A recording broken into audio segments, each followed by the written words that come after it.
안녕하십니까. 지난 시간에 이어서 12강 경제적 가치가 높은 수중과 조림 방법 세 번째로 시작을 해보겠습니다. 자, 우선 묘목 생산과 관리 기술을 짚어보고 넘어갈 건데요. 우선 우량 묘목 선발 방법이 알아볼 건데, 우선 병충해가 없는 생육이 왕성한 묘목을 선별하는 것이 가장 좋은 방법이겠죠. 뿌리가 잘 발달되어 있고 또 줄기가 튼튼한 묘목을 선택하는 것이 가장 중요하다라고 볼 수 있는 것입니다. 뿌리가 건실하지 않으면 생육 상태가 굉장히 나빠지고 또 팔방근이라고 그래서 사방으로 이 뿌리가 잘 뻗어져 있는 것을 선별을 해야 뭐 과실수 같은 것도 그렇고 뭐 그냥 건축 자재라든가 가구 재재라든가 이런 나무들도 어, 이 가지가 일정하게 나와서 생육 상태가 굉장히 좋습니다. 그렇기 때문에 뿌리 발달이 잘 되어 있어야 된다는 거하고 또 줄기가 튼튼한 묘목을 선택해야 되겠죠. 묘목의 크기와 형태가 균일하고 크고 작고 하게 되면 성장하는 데에서 작은 것은 치여가지고 못 큰다. 이런 거를 염려하시고 그래서 묘목 크기가 일정한 것을 선택하는 것도 하나의 노하우다.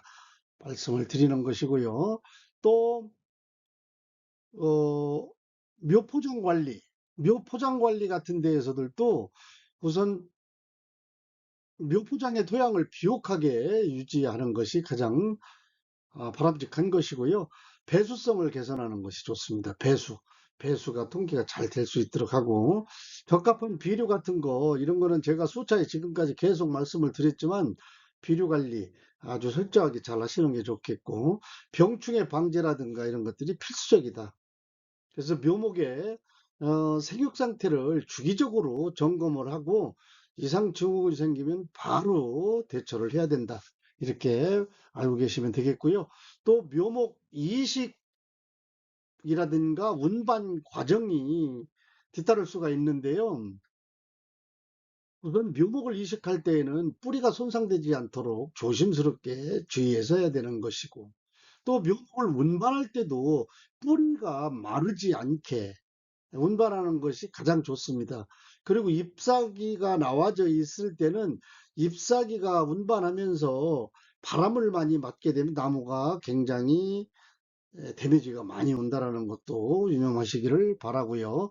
또 이식 후에 충분한 물을 주고 또 지지대 같은 거 설치해서 나무가 부러지고 흔들리고 막 이런 거를 예방해 주는 것이 잘 해야 되겠죠. 자, 조림지 그 사후 관리에서 풀배기가 있을 건데, 제초를 안 해주게 되면 풀보다 식물 심어놓은 소재들이 작게 되면 풀에 치여서 소멸될 수가 있지요. 그렇기 때문에 풀배기 같은 경우에는 묘목의 생육을 저하해주는 잡초 같은 거를 제거하는 작업이다. 이렇게 보시면 되겠고요.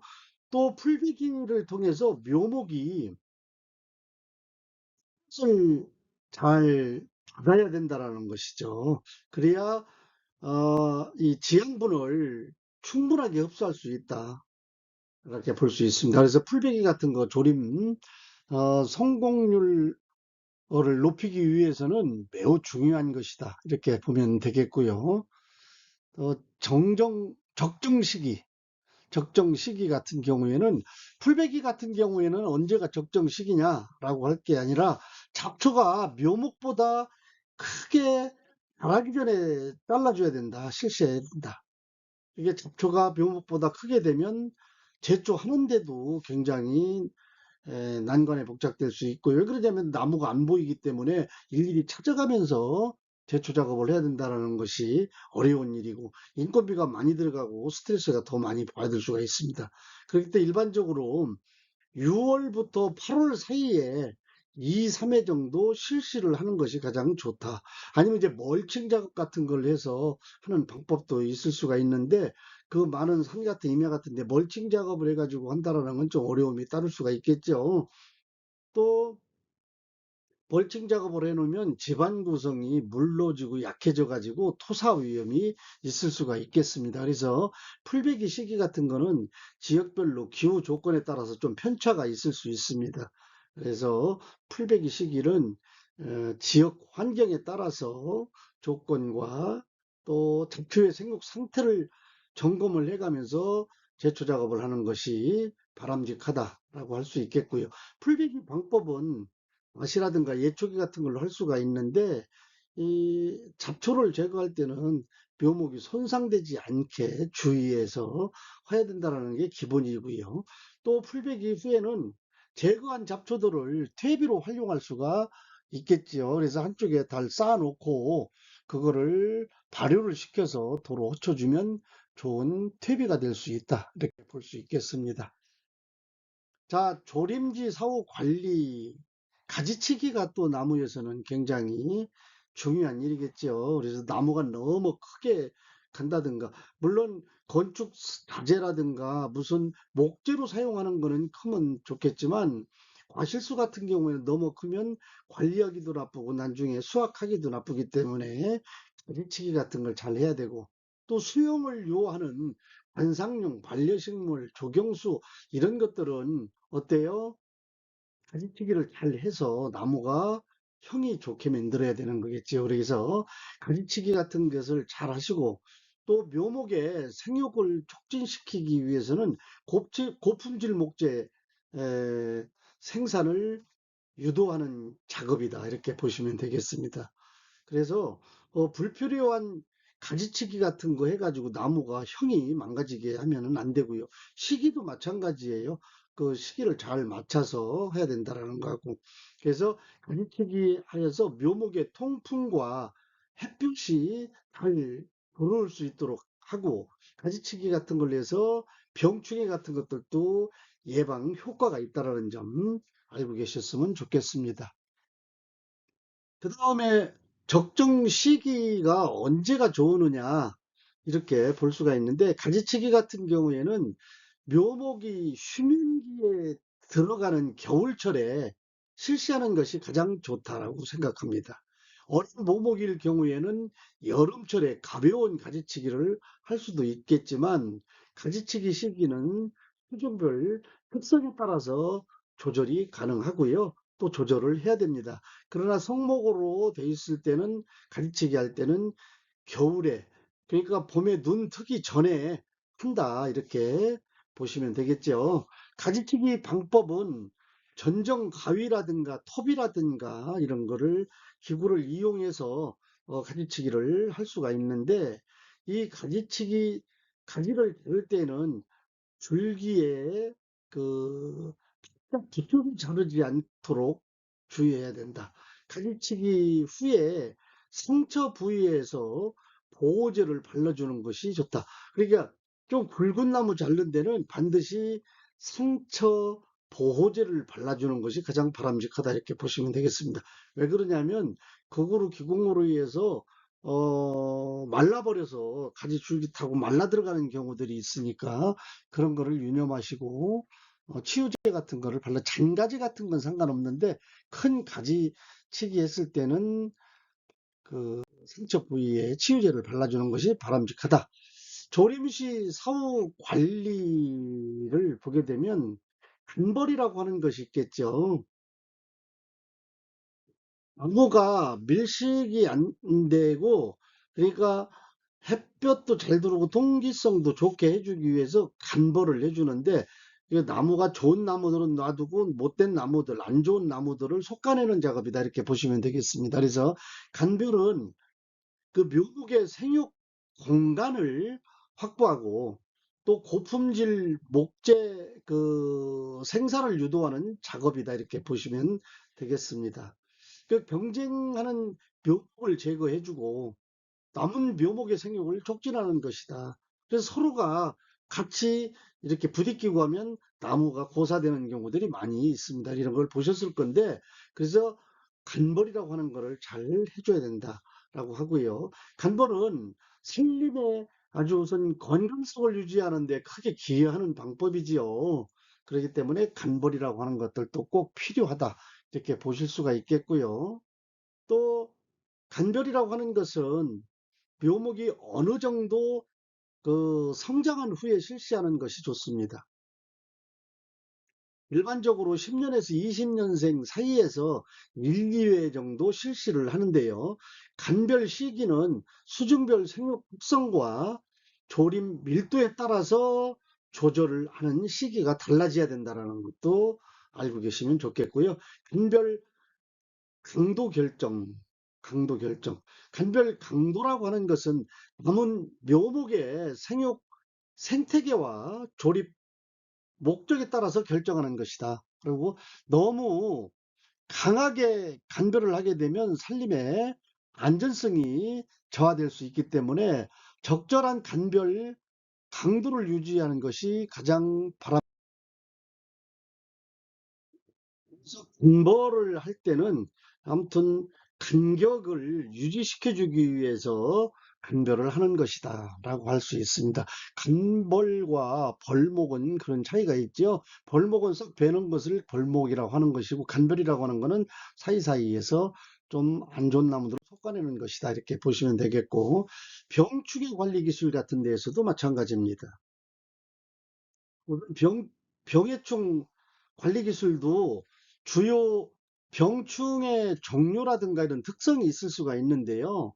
소나무 재선충 같은 거라든가 잣나무 그 털육병이라든가 솔잎 혹파리 같은 거 이런 다양한 해충들이 서식할 수 있고 걸릴 수가 있는데, 이 병해충별 특성을 파악해서 적절한 방제 방법을 선택하는 것이 가장 좋은 방법이다 이렇게 볼 수가 있겠고요.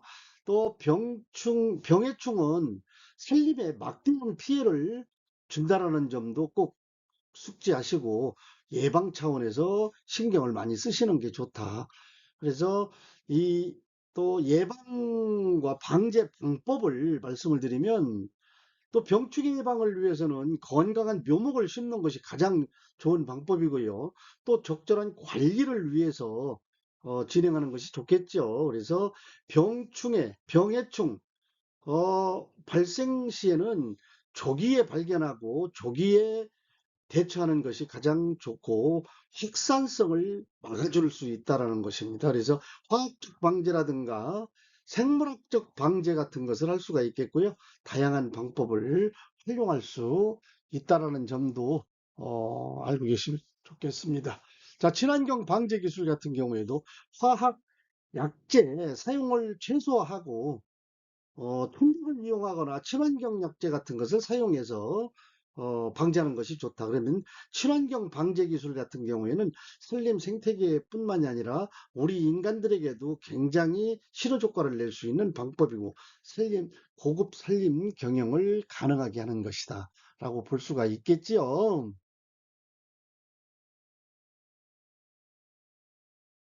다음은 임산물 수확 과 가공 기술에 대해서 말씀을 드려보겠습니다. 자, 직접 수확 시기 같은 거를 잘 맞춰야 되는데요. 수확 시기라든가 수확하는 방법 같은 거를 우리가 잘 알고 하시면 좋겠죠. 그래서 임산물별 적정 수확 시기를 파악하고 품질이 가장 좋을 때 수확해야 한다는 거 잊어서는 안 되겠습니다.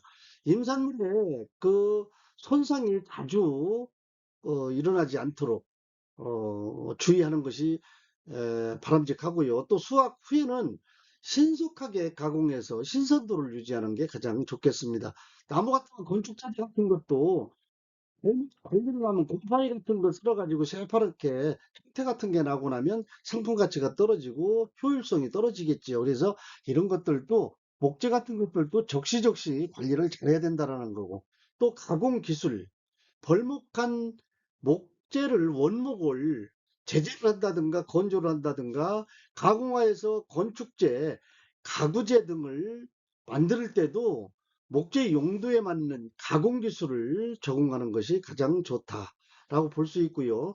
또 목재 가공 같은 걸 해서 임산물로 부가가치를 높일 수 있는데 아주 중요한 역할을 하는 것이다라고 하고, 특용작물 가공 기술 같은 데서도 마찬가지지요. 우선 수확한 특용작물 같은 거를 건조하고 또 추출하고 발 같은 걸 시켜서 그 과정들을 잘 순서에 의해서 진행하고 또 특용작물 같은 경우에는 효능을 유지할 수 있도록 고부가 가치 높일 수 있도록 기술을 적용하는 것이 가장 좋다. 특용작물 기술 같은 경우에는 새로운 시장을 창출할 수 있도록 진행하는 것이 가장 바람직하고요. 또 임산물 유통이라든가 마케팅 전략에서도 우리가 기억하고 계셔야 될 것이 유통 채널 다양화 같은 걸 방안으로 연구를 하는 게 좋습니다. 직거래라든가 도매시장이라든가 온라인 쇼핑몰이라든가 다양한 유통 채널을 운영을 해서 유통 채널 특성을 파악하고 효율적인 유통 방법 전략을 수립하는 것이 가장 좋겠습니다. 그래서 유통 비용을 절감을 하고 판매 가격을 높이는 것이 중요하다. 자, 브랜드화 시키는 것이 좋겠지요. 전략적으로 임산물을 품질과 안전성을 강조하는 브랜드 이미지를 구축시켜서 차별화된 디자인과 포장재를 사용하고 또 소비자에게 어필하게 되면 브랜드 인지도를 높이는 것이 가장 좋은 것이다 라고 볼 수 있겠습니다. 좀 마케팅 전략 같은 경우에서도 마찬가지죠. 소비자들이 니즈를 파악하고 맞춤형 마케팅 전략을 수립하는 것인데요. 자, 온라인 마케팅 같은 경우에는 SNS를 통해서 다양한 방법을 활용할 수가 있는 것이고, 또 친환경 임산물 같은 거를 강조하는 마케팅 같은 거를 해서 내 얼굴이 브랜드화 시킬 수 있는 장점화가 될 수가 있습니다. 아, 조우연 하면 어떤 특정 농산물 아니면 산림자원 이런 식으로 또 어느 산림자원 농산물을 하면 조우연 이런 식으로 진행될 수 있도록 하는 것이 바람직하다라고 볼 수가 있겠고요. 산림인증 같은 거를 활용을 할 수가 있겠지요. FSC라든가 FEF, 자, PEFC 같은 거를 활용을 해서 인증제도 같은 거를 어, 받으시고 또 지속 가능한 산림 경영을 인증하도록 하는 것이 좋다. 그래서 산림 인증을 받으면 우선 환경 보호와 선적 책임을 다하는 기업 이미지를 구축할 수 있다는 것입니다. 그렇기 때문에 소비자들한테 신뢰성이 굉장히 높아질 수가 있는 장점이 되겠죠. 그렇기 때문에 이런 인증제도를 받는 것이고 인증 취득 절차 같은 거를 보게 되면 산림인증기관에 신청하여서 심사를 받아야 된다. 그래서 산림 경영이라든가 경영 계획이라든가 벌채 계획 환경보호 계획 이런 거를 심의를 받아서 인증 기준을 충족하게 되면 인증서를 발급받는 것이죠. 그렇게 해서 2차적인 사업 같은 걸로 진행이 돼서 소득 창출하고 연결고리를 잡으시면 되겠다 이렇게 말씀을 드리고요. 또 인증 취득의 경제성 효과를 보게 되면 산림 인증을 다른 임산물 같은 경우에는 친환경 제품으로서 인정을 받고 또 높은 가격에 판매할 수 있다는 장점이 있습니다. 해외 시장이라든가 이런 데들도 마케팅 전략을 세워서 정부의 지원 사업 신청 같은 걸로 진행할 수 있도록 해가지고 가점을 받을 수 있도록 하는 것이 좋다라고 볼 수 있겠고요.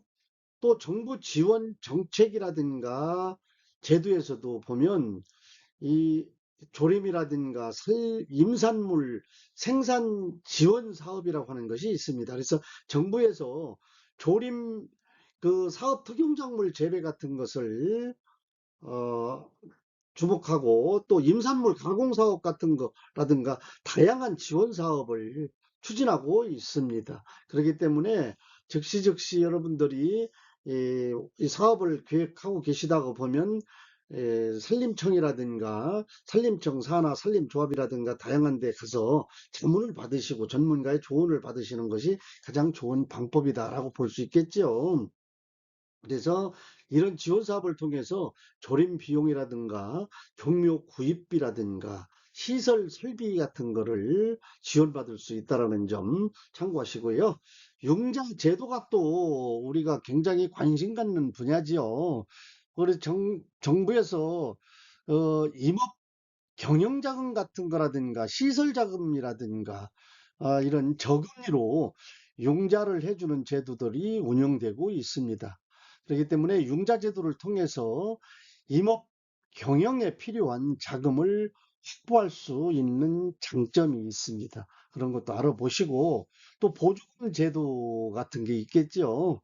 보조금 제도라고 하는 것은 정부에서 임업 경영에 필요한 보조금 운영을 지원해주고 또 이런 제도를 운영을 계속하면서 확대하고 있다라는 거. 그래서 보조금 제도를 통해서 임업 경영의 안전성을 높일 수 있는 장점이 있습니다.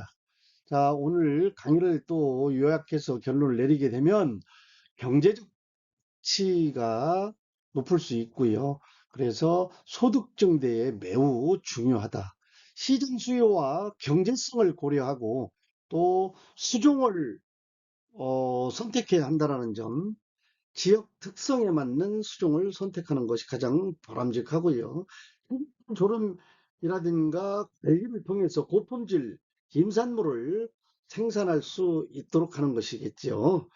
준비는 식재, 사후 관리 등 단계적으로 체계적으로 친환경적인 조립이라든가 관리 방법을 적용하는 것이 가장 바람직하다 이렇게 볼 수가 있겠고요. 또 정부 지원 그 정책 활용에 대해서 여러분들이 잘 공부를 하고 더 연구를 하셔서 덕이 될 수 있는 귀산촌 같은 거에 도전해 보시기 바라고요. 정부 지원 정책을 이용해서 임업 경영에 필요한 자금을 확보하는 것이고 또 경영 안전성을 높일 수 있습니다. 그래서 정부 지원 사업이라든가 융자 제도 또 보조금 같은 것을 해주는 일들이 많이 있으니까 적극적으로 활용을 하셔서 여러분들이 이런 계획 수립하는데 도움이 될 수 있도록 한번 해보시기 바랍니다. 자, 오늘 또 여기까지 하고 다음 시간에 뵙겠습니다. 수고하셨습니다.